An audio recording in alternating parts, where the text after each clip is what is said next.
O vëllezër, o musliman, xheneti është vend takimi i besimtarëve. Xheneti është vend takimi i muslimanëve dhe i muslimaneve të sinqerta. Xheneti i Zotit le të jetë synimi jon kryesor. Xheneti është për robërit e sinqertë të Allahut të lartësuar.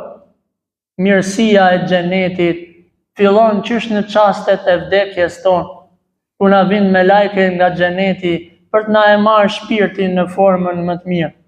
Ku varri jon do të ndriçohet me lejen e Zotit të gjithësisë. Për gëzim për besimtarët, për varrin e tyre që do ta kenë kopsht prej kopshteve të xhenetit. Për gëzim për besimtarët, për ditën e madhe kur dalim para Zotit. Në atë ditë që dielli do të jetë shumë afër, besimtari i sinqert ka përgëzim nga ana e Zotit, se do ta fusë atë në hijen e arshit të tij. Për gëzim kur dalim para Zotit dhe llogaria jon të jetë e lehtë me lejen e Zotit. Për gëzim për besimtarët kur të hipin në urën e Siratit dhe ta kalojnë atë siç tha pejgamberi alayhis salam, si shkeptina, ta kalojnë atë si shpejtësia e erës, ta kalojnë atë duke vrapuar, e të tjerë duke ecur, e të tjerë duke u zvarritur. Për gëzim për ty o musliman.